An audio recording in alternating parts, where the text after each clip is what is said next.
Welcome to another episode of Comedy Wham Presents. With me, your host, Valerie, and sometime kitty co-hosts, Miss Purrington and Mookie, are back at home. We're recording from the Fallout Theater podcast studio. Thank you, Fallout. ComedyWham.com is your place to go for features about all Austin comedy. In addition to podcasts, Comedy Wham brings you articles, album reviews, show reviews, our advice column, our listing of festivals from across the country and the world, our FPIA contest page, and my articles for the Austin Chronicle, thebarbedwire.com, and the San Antonio Current about the Austin and Central Texas comedy scenes. Our most popular feature is our events page for live comedy shows in Austin, Houston, and DFW, where 100% of the entries you see come from comics and producers.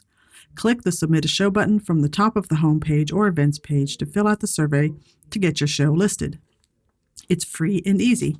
Tag us on your Instagram stories and we'll share your show promo to our followers. We also offer paid promo pushes on Instagram. Speaking of events, come check out our new passion project show, Improv Vintage. You bring an item and watch it come to life in a fully improvised performance. We are on first Wednesdays of every month at Fallout Theater for the next few months. Want to support these resources we provide? You can donate to Comedy Wham on Venmo or Patreon. Click the Support CW icon on our homepage to see the ways that you can help us. Our podcast was launched in 2016. Hey, mathematicians, that means 10 years of podcasting to bring you funny people and their stories. As a fan, I like to delve into a comic's background and motivations, and will usually take a detour along the way. Consider the interview a way for you to get to know the folks that make the Austin comedy scene one of the best in the country. If you like this podcast,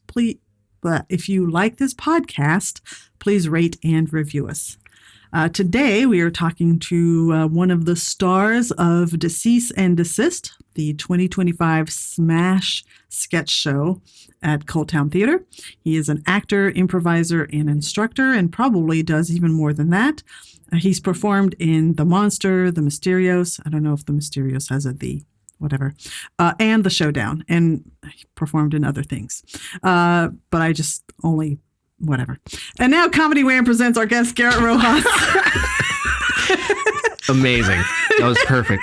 That was incredible. Thank you so much for having me. You're welcome. Thank you. Has it really been 10 years that you've been doing it? It's really been, yeah. January 2016 was my first. That's incredible. Yeah. That's incredible. I'm honored to be here the first, the first week. You will be episode 372. So I'm making that climb towards 400, and it's insane to me. That is, I looked at the podcast episode numbers before I came here, and I was like, you're getting close to 400, which is awesome. That's like Simpsons level of, longevity. That's awesome. Yeah. Tenacity.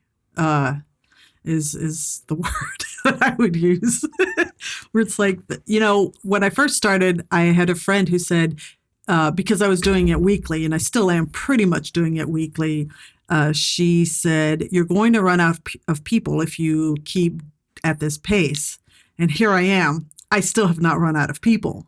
Nope. There's always people that come into the scene. And now, especially that I've kind of leaned into the improv scene, I'm discovering improvisers that I want to talk to at a much better pace than I was before, where it was like exclusively stand up. Right. So yeah, it's been very fun. I really feel like now I really am covering the comedy scene.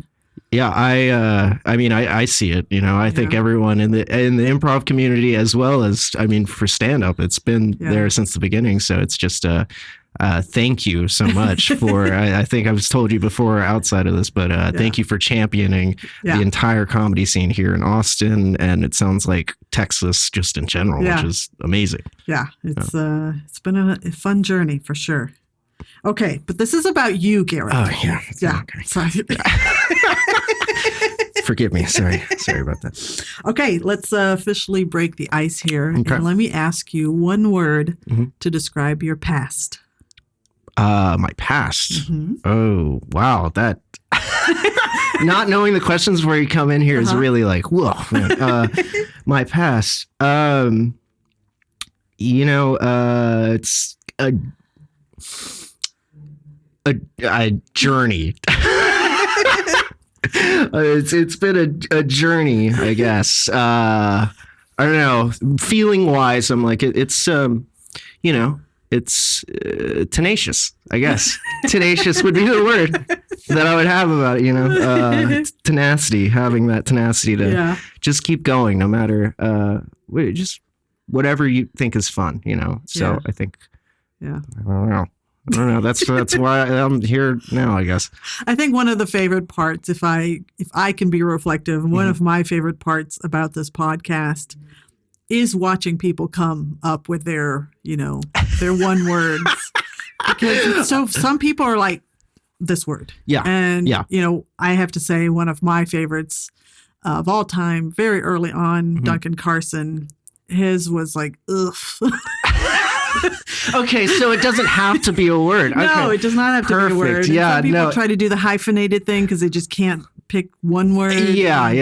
And then watching people who also will just like reflect for a really long time. Yeah. Because they're like, if you're not prepared for it, you're like, oh my God, I have to pick. And you could tell that those people are people that feel like they have to pick the right word. And it doesn't have to be the right word. It just has to be a word that you instantly kind of react. That's so funny because that in a nutshell is a lot of improv. Exactly. It's like the hesitation to want to be right whenever it's like just say the choice that is in your heart and your instincts and in your mind. So hearing Duncan use it's powerful to me, and I love Duncan. I've seen so many of his shows, so that's good to know. All right, okay. You are like a multiple threat performer. Like you're an actor, you're an improviser. Or have you had stand-up experience? Oh as man, well? When I do I've done maybe 2 or 3 stand-up sets. They've been open mics, but the way I always approach stand-up is it's a character. My dad was a stand-up growing up. So that was a thing to me where it was kind of like growing up. I would see him be very stand up is different than improv, where in the sense you're alone and it's very presentational, like you're a storyteller up there, and it's scary.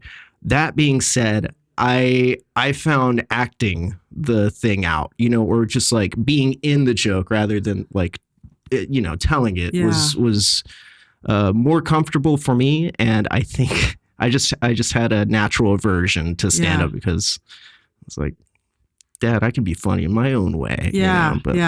Okay, well, we're just stop the brakes right here because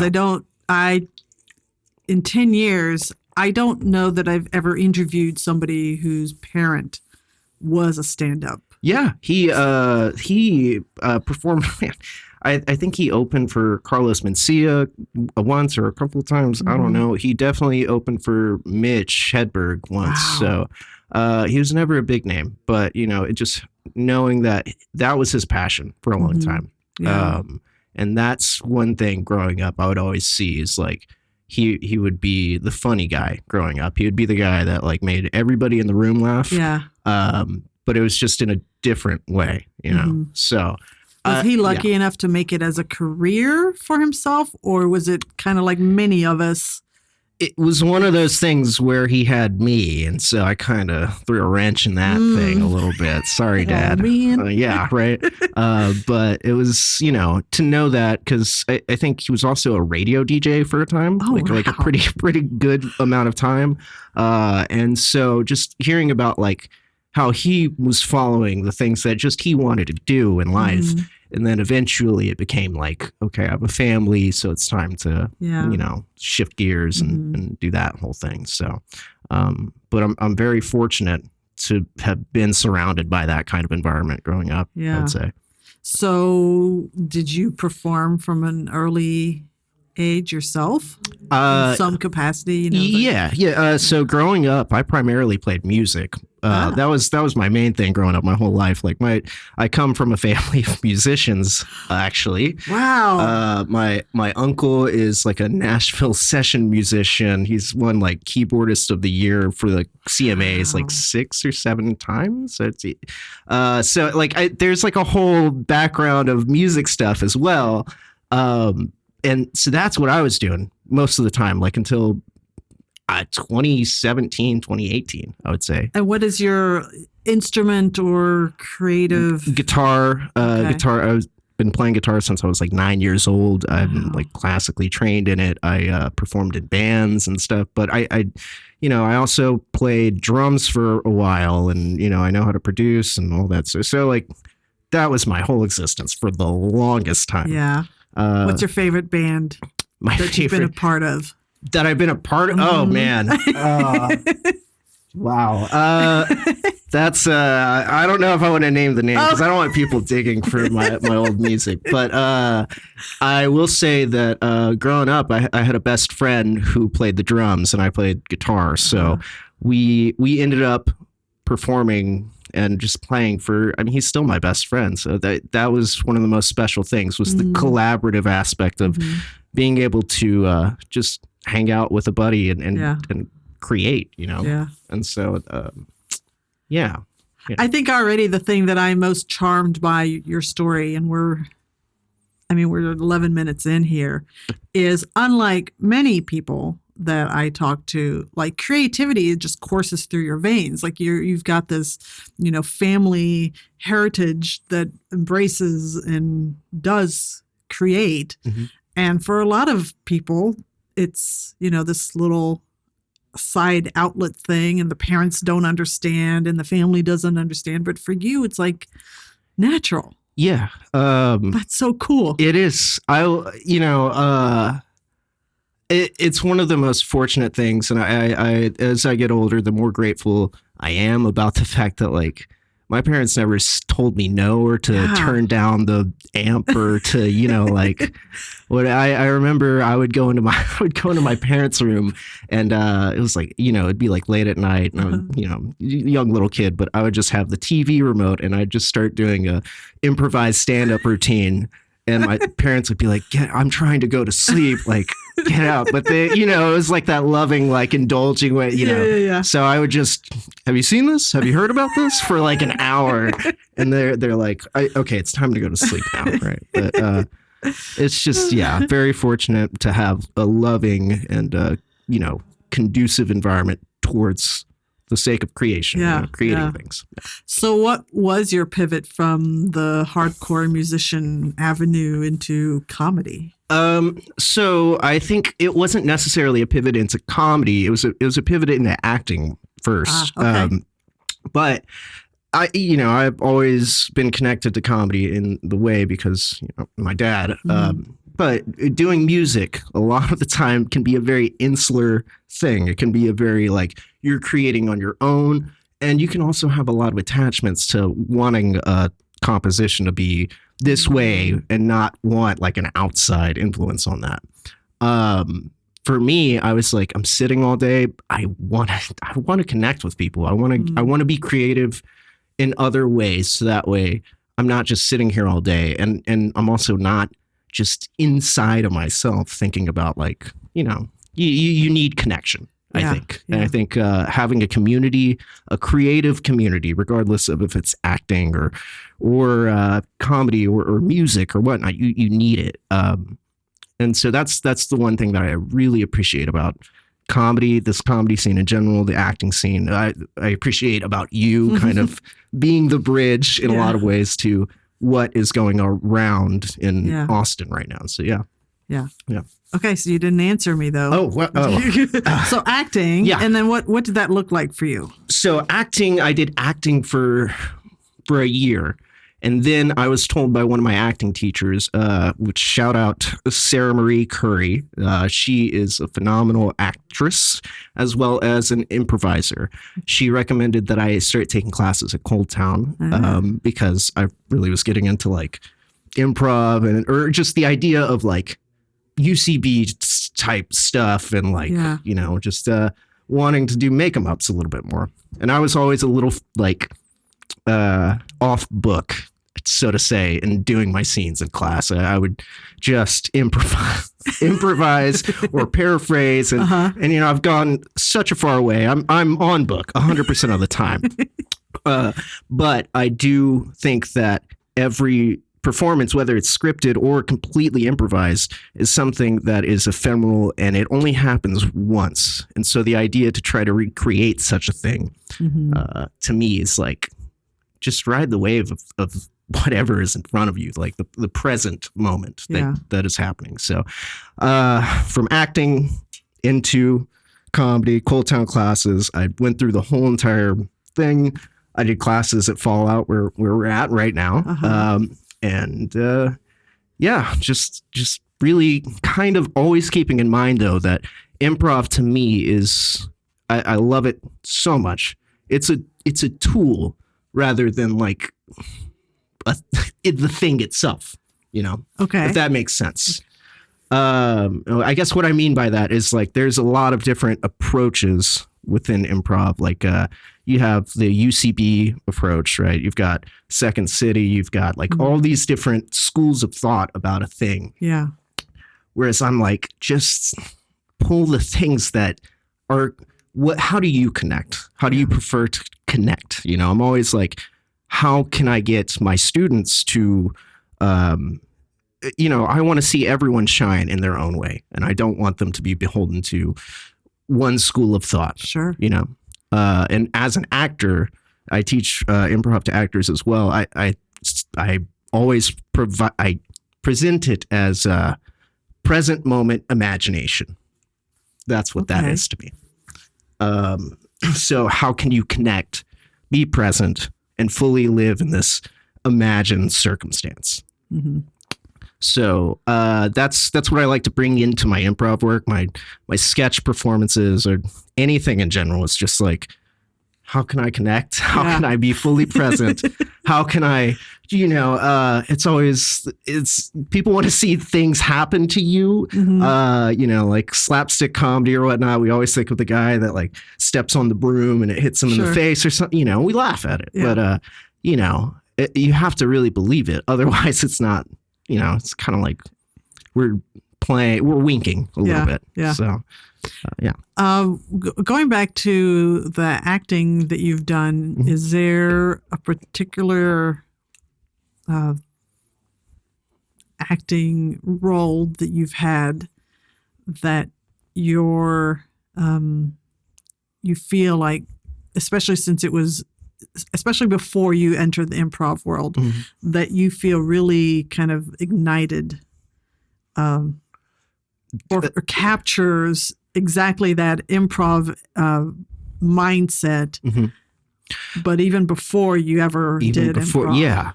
Yeah. So in the acting classes that I took, which I still take, I've been taking them every single week. I think it's been about 5 or 6 years now. But we put up the same scene. We would put up the same scene for like 6 weeks at a time. The first time I got into class, I did a scene from a play called Lobby Hero by Kenneth Lonergan. I hope I'm getting that name right. But I just immediately felt like, oh man, if I really invest into who I am in this moment, if I know my guy, then nothing can take that away from me. And if I know that nothing can take that away from me, if I know the story,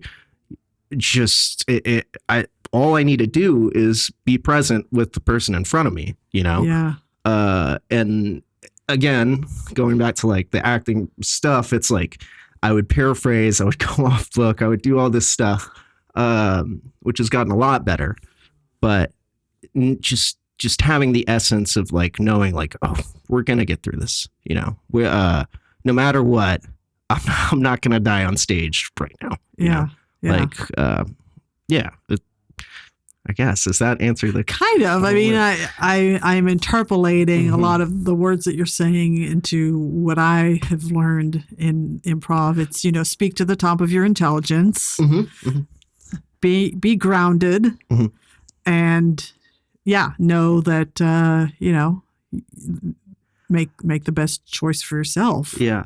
I will say now that I'm kind of thinking about it a little bit more, there's another thing that I did one time in acting class that was like it's a play from Play's called Brilliant Traces.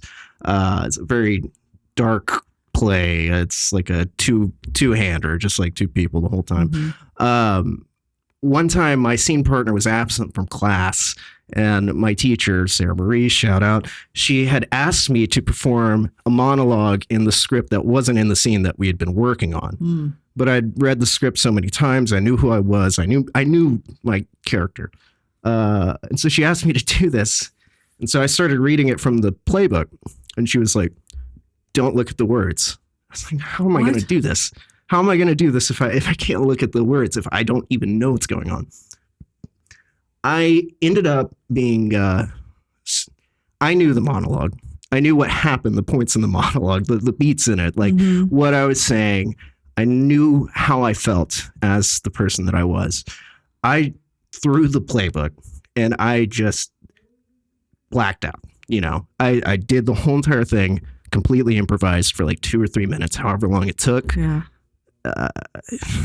And the class was like dead silent and a lot of tears. And Sarah Marie just looked at me and she just said, "You know what? I really believe that you're a good dad." And I'm like, I don't have any kids. Wow. I'm not a dad. But knowing that you can really be present, you can really be grounded enough. And if you trust that everything that you've invested in that reality is real to you, nobody can take that away from you. Yeah. Wow. Yeah. Okay, well, we're done. That's it. No.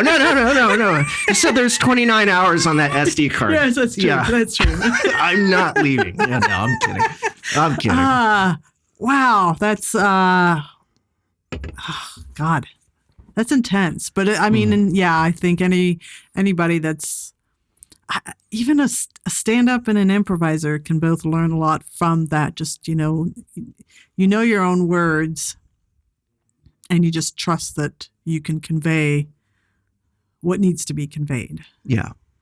And that's truly what I, as a teacher, as an instructor, as somebody that like my passion is to do the thing and whatnot, but I'm also totally of the school of thought of paying it forward. I have no investment as a teacher or instructor or whatever to be of the mind of like, what I say is right. What I say is doctrine. What I say is like, what I say is only what I've experienced. And all I'm trying to do is just relay that to you. If it helps you, then that's great. If not, let's work together to find a way to get you to connect and to get you to where you want to be. But I think knowing that, just knowing that you have the power, you are interesting enough, like you aren't going to die on stage.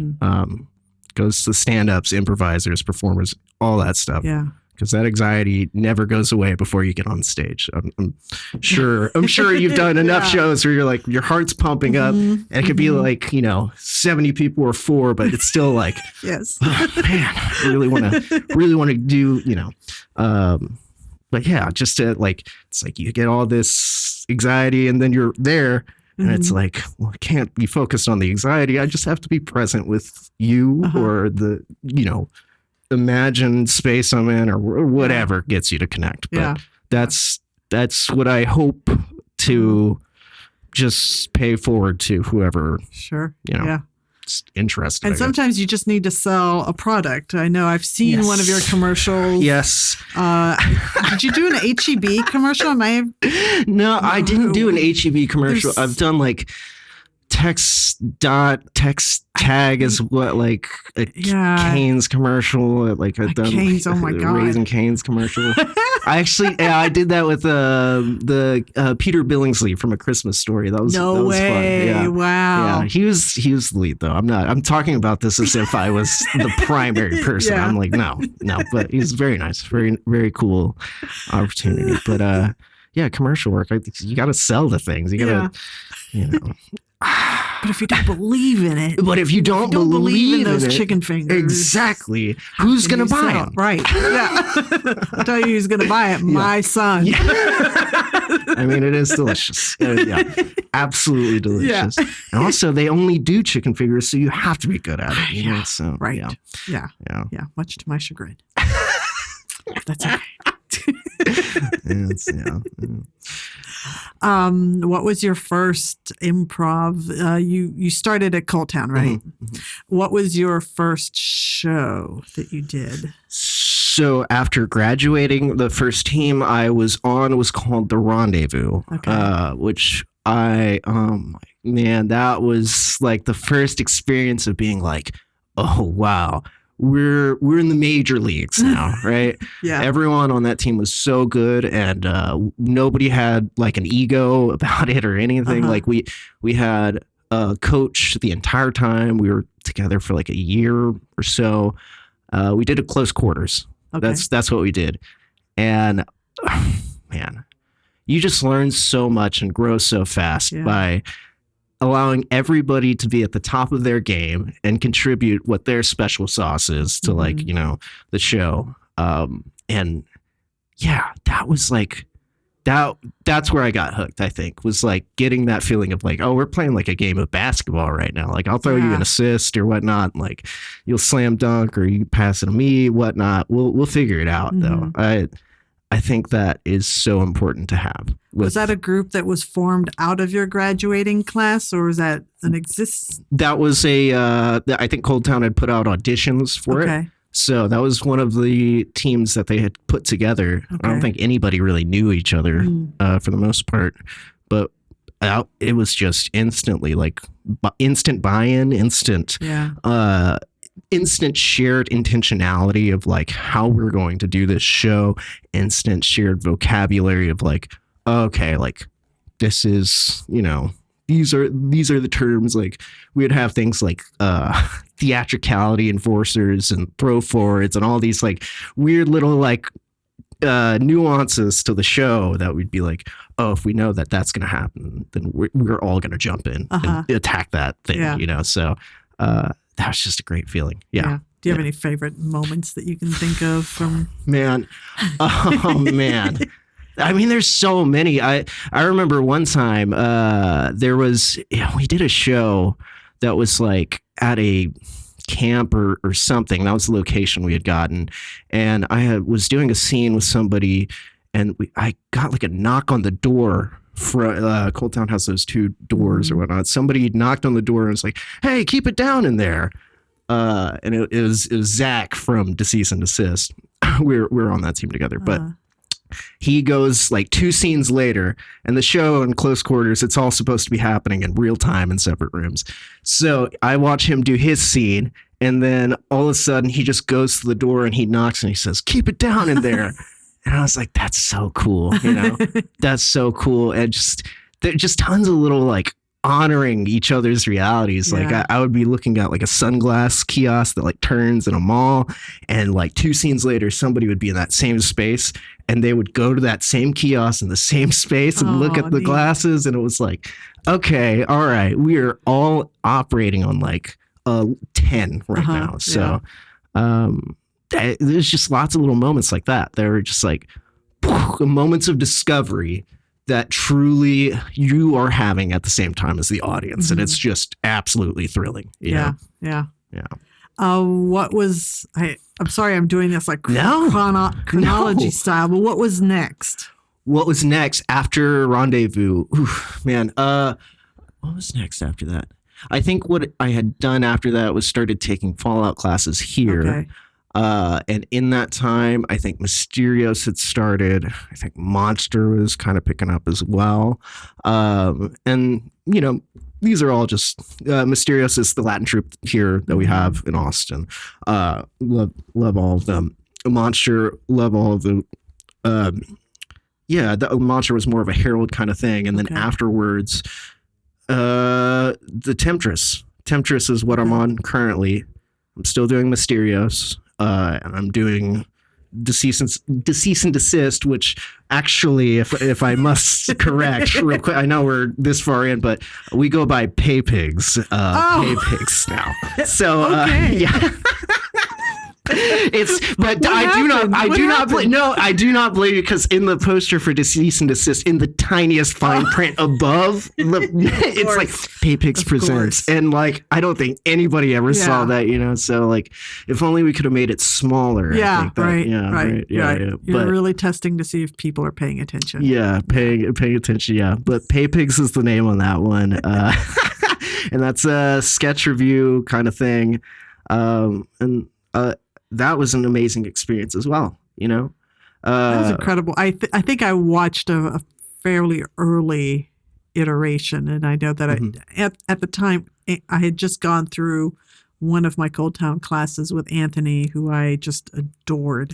Yeah. And, we got to have some chats about how he was going to tinker a little bit. Not necessarily, I don't know if with the content, but more of the order of the sketches. But yeah, we're like, each time we would kind of rearrange things, or it'd be like in the same sense of what I was talking about with the acting stuff of like, being on book with things. You also have to really be in the improv mindset of riding the wave, like you'll say your line, but it really depends on like the night, you don't know what line is going to hit. You don't know if you're going to say it in an inflection that surprises you, and maybe that kills, but you can't recreate it. And so it was a really awesome experience in a totally different way of just like training yourself to, kind of like a stand-up, just like wait for the laugh to be over, then say your next line, or like just allowing spontaneity to run through you, but still keep it on book as much as possible. Yeah. So I want to explore this whole pay pigs with you, because was this the first time like you did a collective sketch show? Or had you done one before? I had done one before here at Fallout with a group called Juice Bar. Okay. And that it kind of operated in the same sense where we would provide a sketch that we had wrote each week. Okay. That would be the goal, is to like write a sketch each week. And so that really trained me to not be precious about my writing. And that also because one thing is like, if you're working on a sketch for like a month and it's totally like within the group and we're all laughing, we're having a good time, and you put it up and it doesn't hit the way you think it will, it hurts if you're attached to it, so that's one of those things that I'm like, okay, that was a great learning experience of like, if things aren't hitting, that's fine. It's not about it really isn't about quality, like it is about quality. Of course it's about quality. Lauren Michaels might disagree with yes, me. Of course. But just throwing out like as much as you can, we're just throwing stuff at a wall. And that's where the improv really helps, is just like, okay, we know we have the capacity to like make something up on the spot. That's totally fine. Just if my sketches don't go well with the group or with the show, the attendance, the audience, I'm not gonna be affected by that, or I'm gonna try not to be affected by it, because really, we're all there to do the same thing. Yeah. Go ahead. So the thing that I want to explore, because it was something that Anthony shared as I was preparing that review piece that I did, is so with Juice Bar, you're writing a sketch each week. You gotta produce, and the way that he presented how the Cease and Desist by PayPix was generated is you guys just sat in a room for a while. No, like, we must write a sketch. You just kind of hung out for a while. And from the conversations, evolved. I will say that absolutely at the beginning, because we were still trying to figure out like what our rhythm, or what our rhythm was, but like how our brainstorming process would work. And I assume that it's different for every writer's room, whether it's like a sketch team or like an actual, writer's room. But we initially started, we brought in a sketch each. We would do the same thing of like bring in a sketch a week, just do that. But I think all of us collectively were like really good improvisers.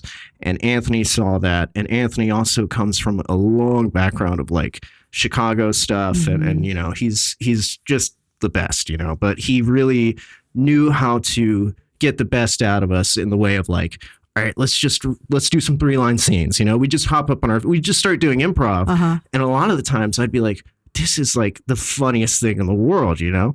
And thankfully we had Alexander Habibi, who is a producer at ColdTowne. He does his own stuff. You know, he's a great guy. I love him to death. But he scribed all of the rehearsals. Wow. Like a stenographer of like our rehearsals for the entire time. And so we would like, even if we would forget, we would have these detailed like notes, and Anthony would like videotape us doing our improv as well. And it just got so like, that's where I was like, oh my God, magic is happening.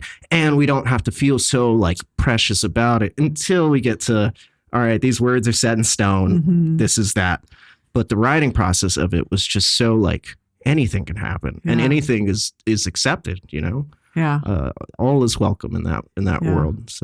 So as improvisers, I don't think I've ever asked anybody this. As improvisers, how do you stay true to the words that are written for you in a sketch? Like how, I guess that's your terminology, the on book, off book. Yeah. How do you resist the temptation to just, I'll just make a tweak live on stage right now? So it's like, I think with that kind of show, the sketch stuff, there is a little bit of, you know, lenience with like how far you can get off a line or whatnot, you know, like, because it really is still, you want to operate on discovery every time. So that's where, as like an actor and all that stuff, I'm like, I always talk about riding the wave, you know. I think that just even like you can say a thing, you could say a line that you've said a million times and it might just come out a different way. And if your partner like clocks that and is able to like ride that wave in its own way, then it's beautiful. Or like, you know, like I imagine stand-ups play with like their inflection or rhythm, you know, it's like, it's the musicality of the thing that you're getting out there, which goes, you know, wink, wink at the music. Yes, but no, it's just like, playing with rhythm, playing with inflections, but not letting it get so performative that you lose the grounded reality of what you're actually there to do. So okay,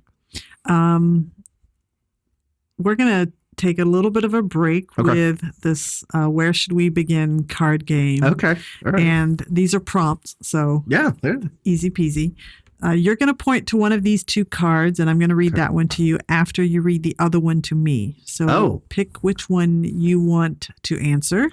Or just point to which one you want to answer. I'll answer the one closer to me. Okay, so I'll go first. Okay. All right. No, you will read that. We get my part over with. Okay, all right. Okay, a scent that makes me nostalgic. Oh, a scent that makes me nostalgic. I would probably say, and it doesn't happen very often, I think this was very much a byproduct of the 80s. You know, men who wear like very 80s cologne, like the Brute, or not so much the Aquavelva, but like the Brute or the very early Calvin Klein.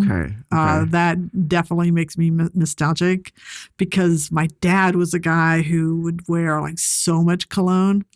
And the funny story about that, going back to when he first met my mom, she thought, because my mom is Belgian, so he met her while he was stationed in Belgium, and he's Hispanic, dark-skinned Hispanic, and she thought that he was dirty because of his dark skin and the fact that he wore so much cologne. So then she realized he was actually a very clean man.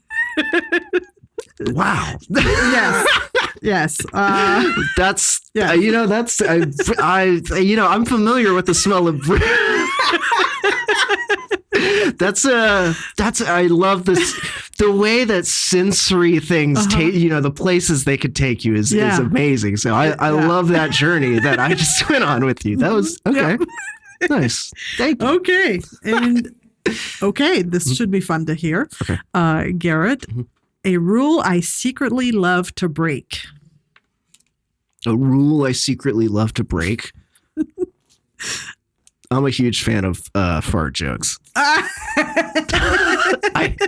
Apologies to every serious comedian of the past 1,000 years. Yeah.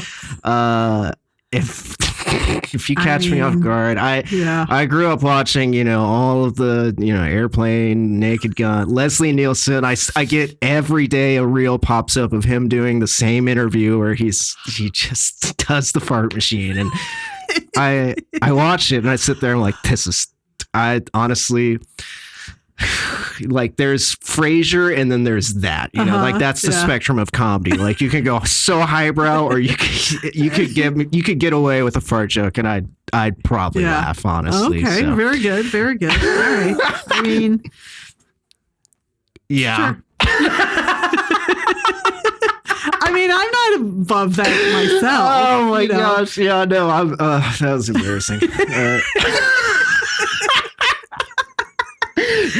Thankfully, I did not bring my little machine with me today. Right. So, I used to have the little red sound machine that had one, and now these are canned. So I should probably figure out how to record. Yeah. Can you actually play one of the canned ones? Yeah. Which one? Oh, just any. There we go. Oh, gosh. There we go. Yeah. I love sound effects. Oh my gosh. How could you not be delighted by that? Any of that my stuff, favorite. This is a brand new little gadget, and I'm just so pleased.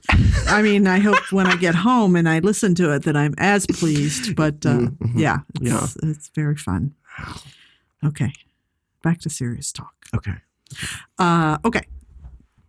I love the idea of Misterios because, especially in today's environment, feeling like, you have your community is lovely.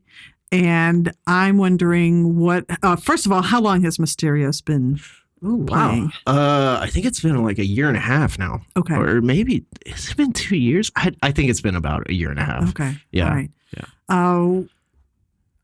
I certainly look around the improv scene and there's not a lot. And I admit I'm not a Spanish-speaking Hispanic. So going to see one, I would probably have a great time because I bet you I could, just like with most things when you're watching in a foreign language, sometimes it doesn't matter what the words are. You can see like the movement and the facial expressions and you know what's happening. Yes. Yeah. So, what has surprised you about people that come to the shows, especially if they're not from the improv community, and what do they tell you that they love about the show? Well, it's just the leaning into who we are. You know, like Misterios being like one of the only Latin troops, I think, in Austin. Maybe we are the only one, right? No, Escandalo is there too. Shout out Escandalo. Okay. And there might be one more. Oh, man, I apologize. Apologies if I'm forgetting any of my fellow Latin troops out there. But it's just, leaning into our own identity, no matter what. I think that has been the most fun, getting to know everybody in the troupe, and the most fun playing with everyone. It's just like, okay, we're here to be silly. We're here to be this. We're here to be that. But also, like, we're still Latin Americans. We're still people of color. We're still people that, it just feels so good. It's so powerful at times to just lean into that stuff. And not all scenes are leaning into that stuff, know. And I'll say my Spanish isn't necessarily the best either. So that's a little secret for everyone that's listening to this. That is another group where as soon as I met everybody, like the connection was instant. And it was like, it was honestly very much like a family affair. It felt like, like everyone is so loving, so open arms, so accepting of each other.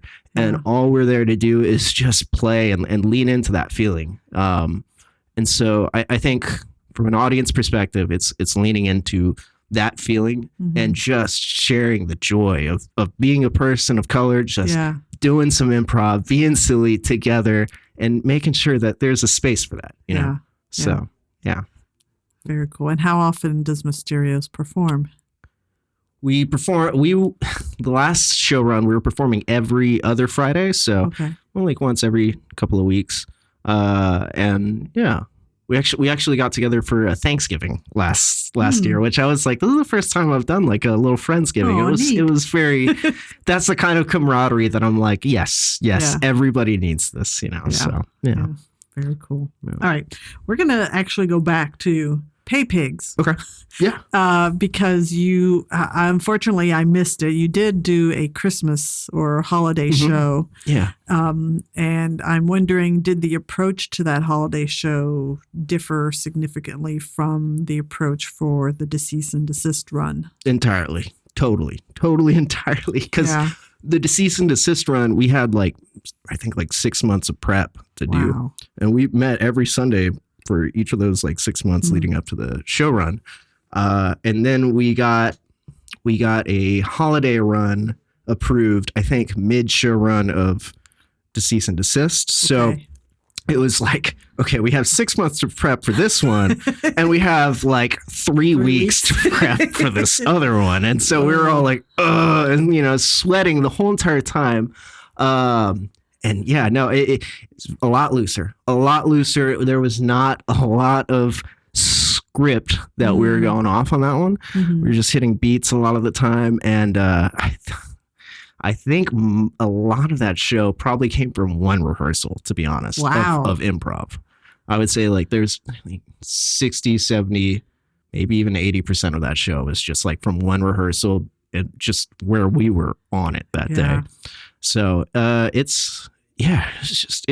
was a lot looser, and it was a great experience as well to operate on the opposite side of the spectrum of how are we going to do this this sketch show, quote unquote. So I know that you are not a parent, but if you had to choose a favorite sketch, could you choose a favorite sketch? Man. A sketch that I wrote, or just in general? Oh, I guess, sure, whatever. Oh man, you know what? Honestly, I'm just gonna say Despacito, the Despacito thing that we had in Cease and Desist. It was. I saw that, and the bit of that is that it's this, it's the same thing or whatnot, and I saw that video must have been 100 times, so probably 1,000 times, you times the times on that one. And, like a classic fart joke, it just never got me to not laugh, you know? So, oh man, I'm talking about fart jokes too much, but yes, no, that's, Despacito, shout out Matthew Stoner for getting that.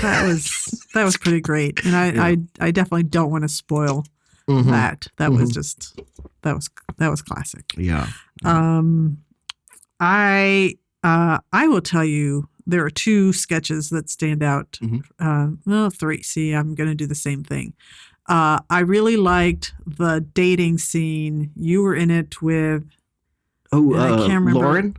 I think it was Lauren. The stun gun type thing. Okay, yes. I thought that was great. Okay, thank you.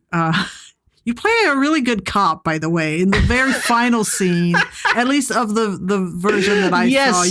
Final, what is I don't remember the title of it. It's got a curse word in there. I don't know if cursing is allowed. Cursing is allowed. Oh, yes. Okay, it's called Sick Fuck. Yeah, that's the name of that one. So you play a pretty funny cop. Thank you. Just doing my best, Christopher Maloney, kind of SVU, right, Elliot Stabler. Yeah. And then I must have been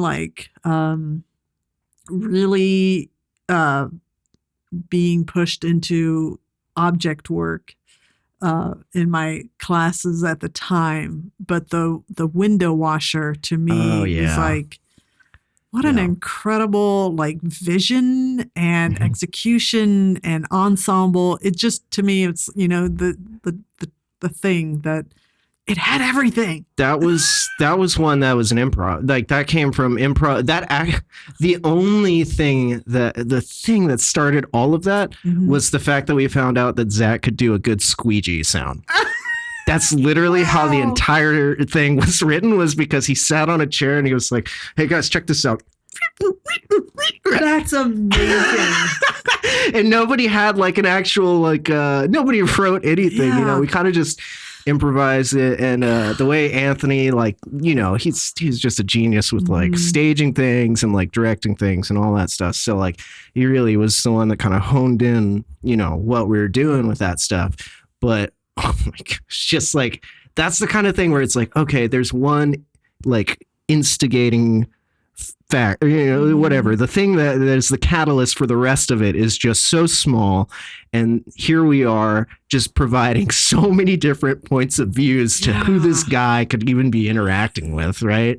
And yeah, that one also, I really like that. Amazing. Like I'm like, that is just absolutely brilliant. I absolutely loved doing that one, and oh my gosh, it was making me laugh so hard, just the fact that he was like, that's a whole sketch right there. Yeah. Yeah. Oh my God. Yeah. So what is ahead for the group in 2026? 2026, we actually just had a meeting today. I think we are aiming for a show. Well, I don't know if I should say like what time, you know, but there will be stuff in 2026 for yes. I believe we have I think we have a show in a couple of weeks, but it's just kind of like sketches that we weren't able to fit in, and maybe some improv as well. So that's on January 17th, I believe. I think it's a Saturday. I don't know the time on it. January 17th is the date at ColdTowne Theater. So that's probably what's in store for that. I think this is Inside Baseball. I think I told Danny that her episode was going to go out next weekend, but it's actually yours is going to go out next weekend. Oh, so that'll be just enough time to promote the that appearance and get the date and time right. January 7th. Oh yeah, that'll go out post. That's a post production. The time I will send ADR to you. You can just fit it in. You know, like it's January 17th. 8:30. It's just like different sound quality and everything. It's all like voice memo from my phone. Yeah, whatever it is. I don't know if it's 8:30. It's not. I don't know. And what is ahead for Garrett in 2026? Other new things, or my primary focus this year is going to be doing as much acting work as I can. I mean that's my main. You know, that's what I aim to do. That's like kind of like my focus as far as a career goes. But is that a pivot from last year, or is that it's kind of always been underlying all of it. But I think that like this year I really want to just, you know, go all the way, you know, like as much as I can, and just be the best version of myself that I can in order to, you know, like just whatever that looks like, collecting skills so that way I can be, you know, the best version of me that I can be. What's your favorite thing to act in? Oh man, I mean dramatic stuff. But the thing is, like in comedy or like in everything that I do, I always love just doing it anyway, like the dramatic stuff, because I'm like, nobody knows that I'm like taking it too seriously right now or whatever. But I also do want to shout out lawnparty. I don't know what's lawnparty is a sketch pilot that I've been a part of for about like a year and a half, 2 years now, with some really awesome comedians in town, like Chad from Cuddle Squad, Sarah from All Night, Casey Beeler, Hideout, Rochelle, yes, Yola, yes, Colby from Egg Party. I need to name all of them now. Tynus. So let's see, is that all the fellas? Yeah, Kelsey. She just had a really good movie come out, Man Finds Tape. Shout out to that. And I swear, I'll save you. What is Lawn Party? Tell us. Lawn Party is a sketch comedy pilot that we've all been working on, and we are trying to get more out there, trying to get traction for it. I think they've submitted it to a couple of festivals. Okay. So we'll see about that stuff. But absolutely, I did want to just throw in a little plug for that, just because. Yeah, of course. I can't go without saying, how grateful I am for that experience as well. So, yeah. Okay. Well, it's cool that you like the dramatic acting, because we all can name actors who really strong dramatic actors who had a start in comedy. Yeah. So I don't know what it is about being able to channel the really dramatic parts of themselves when their background is to make people laugh. Well, that's the cop energy I was bringing to the shows. I really believed I was, like Elliot Stabler. Yeah. Shout out Elliot Stabler at Law and Order SVU. I'd like to just say Lenny from original Law and Order. Yes. I'm very partial to OG. Law and Order. Man, who? Oh gosh, Sam. Was that Sam Water? Yeah, Sam Waterston. Sam Waterston. Yes. Yep. Mm-hmm. Gosh, man. Yeah. No. All of those shows, they're the guilty pleasures. Yeah. Yep, for sure. Yeah. Okay, so acting, but we're still going to see you teaching, improvising, absolutely, sketching. For as long, unless something happens where I am like required to, knock on wood, hopefully I get something that's like really cool. But as long as I'm not set to be on a set for a long period of time, my intention is to always pay it forward. And also because I need the money sometimes. I'm an actor. I'm a creative person. So as we all know, we're all broke. So it's fine. Yeah, right. But always paying it forward. That's my main thing about. Absolutely. We're gonna go so full circle here. Okay. To something that you talked about at the beginning. Mm-hmm. With your parents and your dad with his stand-up career. Have your parents gotten to watch you perform? Yeah, both of them. That's been a really cool thing. Is they come out to my shows.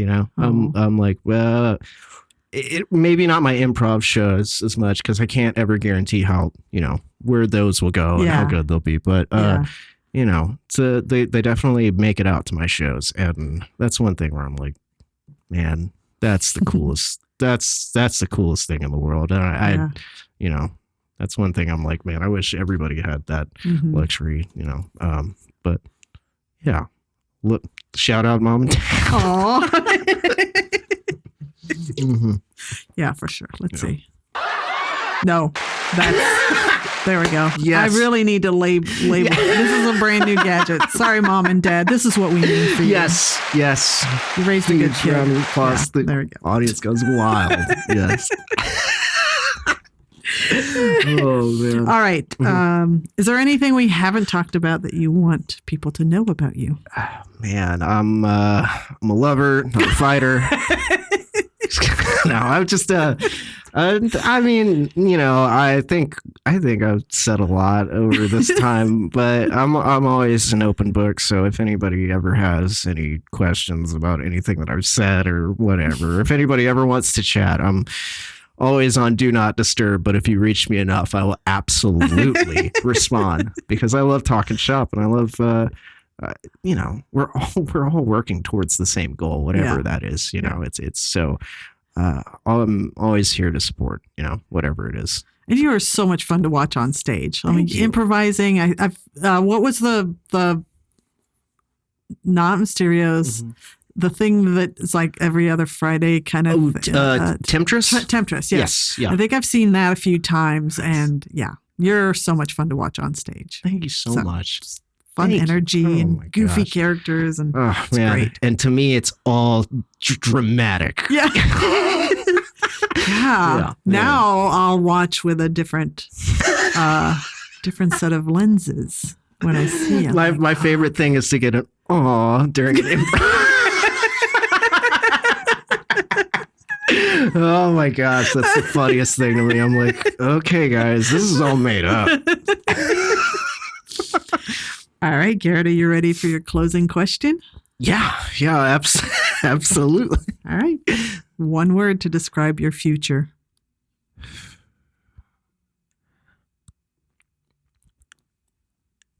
Big. It's like B-I what? Bitchin'. Sorry, don't do a spit take. You know what? Those could be interchangeable, whatever you want to put for that. Or I'll send you a voice memo with different quality audio later. That would be great. I would do that. I very rarely am willing to do much audio work, but I would do that. I would do that. So if you choose to do that, I will. I mean, even though this is coming out next week. Right.